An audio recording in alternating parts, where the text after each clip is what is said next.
Hello everyone, আশা করি সবাই ভালো আছেন, সুস্থ আছেন। তো গণপ্রজাতন্ত্রী বাংলাদেশ সরকার প্রধান প্রকৌশলী কার্যালয়ে শিক্ষা প্রকৌশলী দপ্তর নিয়োগ বিজ্ঞপ্তি প্রকাশ পেয়েছে। তো এখানে প্রকাশের তারিখ 27 মার্চ 2024 খ্রিস্টাব্দ। তো এখানে আবেদন করতে হবে অনলাইনের মাধ্যমে। তো এখানে পদের নাম, বয়স, পদের সংখ্যা, শিক্ষা যোগ্যতা, যে সকল জেলার প্রার্থীগণ আবেদন করার প্রয়োজন নেই। এখানে ক্রমিক নং 1 থেকে 10 নং পদ পর্যন্ত দেওয়া আছে। সর্বমোট ক্যাটাগরি পদ সংখ্যা 187টি। তো এখানে বয়স হতে 18 থেকে 30 বছর। আবেদনের শুরুর তারিখ এবং শেষ তারিখ, এখানে আবেদনের শেষ তারিখ 9/5/2024 বিকাল 5টা। তো এখানে 10 নং পদে বলা হয়েছে ইলেকট্রিশিয়ান 9,300 থেকে 22,490, 16তম গ্রেডে বেতন দেওয়া হবে। এখানে পদ সংখ্যা 2টি। এখানে বলা হয়েছে কোন স্বীকৃত বোর্ড হতে সংশ্লিষ্ট ট্রেডে উচ্চমানের সার্টিফিকেট বা সমপরীক্ষা উত্তীর্ণ, 1 বছর ট্রেড সার্ভিস কোর্স উত্তীর্ণ থাকতে হবে। তো 9 নং পদে আছে স্টোর কিপার। এখানে 18-30 বছর বয়স হতে হবে। পদ সংখ্যা 1টি। এখানে শিক্ষা যোগ্যতার মান থাকতে হবে কোন স্বীকৃত বোর্ড হতে উচ্চমাধ্যমিক সার্টিফিকেট বা সমপরীক্ষা উত্তীর্ণ এবং কম্পিউটার MS অফিসে কাজ করার দক্ষতা থাকতে হবে। 8 নং পদে বলা আছে অফিস সহকারী কাম কম্পিউটার মুদ্রাক্ষরিক। এখানে বেতন দেওয়া হবে 9,300 থেকে 22,490, 16তম গ্রেডে। বয়স 18 থেকে 30 বছর হতে হবে। এখানে পদ সংখ্যা 76টি। এখানে বলা আছে কোন স্বীকৃত বোর্ড হতে অন্যান্য দ্বিতীয় বিভাগ বা সমানের জিপিএতে উচ্চমানের সার্টিফিকেট বা সমান পরীক্ষায় উত্তীর্ণ, কম্পিউটার ব্যবহারের দক্ষতা, কম্পিউটার মুদ্রাক্ষরের সর্বনিম্ন গতি মিনিটে ইংরেজি 20 শব্দ এবং বাংলায় 20 শব্দ, এবং কম্পিউটারে word processing, email, fax machine ইত্যাদি চালানোর দক্ষতা থাকতে হবে। তো 7 নং পদে বলা হয়েছে হিসাব সহকারী কাম ক্যাশিয়ার। এখানে পদ সংখ্যা 39টি। শিক্ষা যোগ্যতার মান বলা হচ্ছে কোন স্বীকৃত বোর্ড হতে ব্যবসায় শিক্ষা বিভাগে উচ্চমানের সার্টিফিকেট বা সমান পরীক্ষায় উত্তীর্ণ এবং কম্পিউটারে MS অফিসে কাজ করার দক্ষতা থাকতে হবে। তো 6 নং পদে বলা হচ্ছে 60 মুদ্রাক্ষরিক কাম কম্পিউটার অপারেটর। বয়স 30 বছর হতে হবে। পদ সংখ্যা 3টি।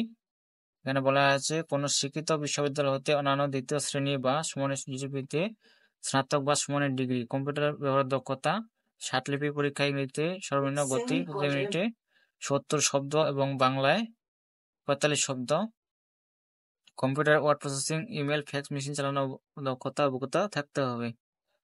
5 নং পদে বলা আছে উচ্চমান সহকারী।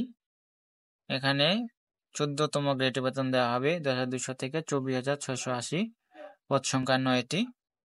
এখানে বলা আছে কোন স্বীকৃত বিশ্ববিদ্যালয় হতে অন্যান্য দ্বিতীয় শ্রেণী বা সমানের জিপিএতে স্নাতক বা সমানের ডিগ্রি, কম্পিউটার ব্যবহারের দক্ষতা এবং কম্পিউটার মুদ্রাক্ষরে ইংরেজিতে সর্বনিম্ন গতি প্রতি মিনিটে 30 শব্দ ও বাংলায় সর্বনিম্ন গতি 25 শব্দ লিখতে হবে। তো 4 নং পদে বলা আছে 60 লিপিকার কাম কম্পিউটার অপারেটর। পদ সংখ্যা 4টি। বলা আছে কোন স্বীকৃত বিশ্ববিদ্যালয় হতে অন্যান্য দ্বিতীয় শ্রেণী বা সমানের সিজিপিতে স্নাতক বা সমানের ডিগ্রি, কম্পিউটার দক্ষতা থাকতে হবে। Word processing, email, fax machine চালানোর অভিজ্ঞতা থাকতে হবে। 3 নং পদে বলা আছে কম্পিউটার অপারেটর। 13তম গ্রেডে বেতন দেওয়া হবে 11,000 থেকে 26,590। এখানে পদ সংখ্যা 27টি। এখানে বলা আছে কোন স্বীকৃত বিশ্ববিদ্যালয় হতে বিজ্ঞান বিভাগে স্নাতক সম্মান বা সমানের ডিগ্রি এবং কম্পিউটার মুদ্রাক্ষরে প্রতি মিনিটে বাংলা 25 শব্দ এবং ইংরেজিতে 30 শব্দের গতিসহ সংশ্লিষ্ট বিষয় স্ট্যান্ডার্ড অ্যাপটিটিউড টেস্টে উত্তীর্ণ হতে হবে। তো 2 নং পদে বলা আছে হিসাব রক্ষক। এখানে পদ সংখ্যা 25টি। এখানে বলা আছে কোন স্বীকৃত বিশ্ববিদ্যালয় হতে ব্যবসায় শিক্ষা অনুষদভুক্ত কোন বিষয়ে অন্যান্য বিষয় বা সমানের সিজিপিতে স্নাতক বা সমানের ডিগ্রি, কম্পিউটার MS অফিসে কাজ করার দক্ষতা থাকতে হবে। তো 1 নং পদে বলা আছে স্টোর কিপার। পদ সংখ্যা 1টি।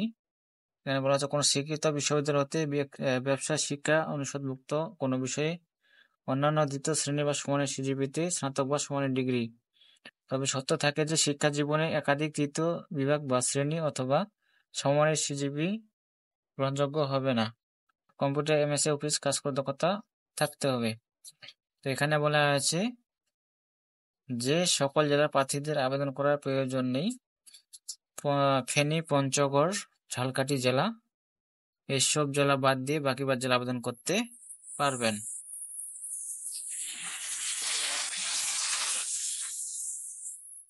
তো এখানে বিস্তারিত দেখে নেবেন আপনারা।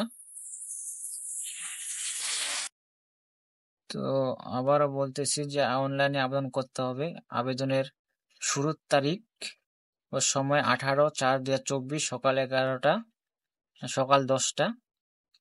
অনলাইনে আবেদনপত্র জমা দেওয়ার শেষ তারিখ ও সময় 9/5/2024 বিকাল 5 ঘটিকা।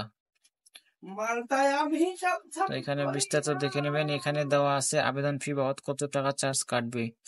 1 থেকে 2 ক্রমের পদগুলোর জন্য পরীক্ষার ফি বাবদ 300 টাকা, টেলিটক সার্ভিস চার্জ 35 টাকা, মোট 335 টাকা।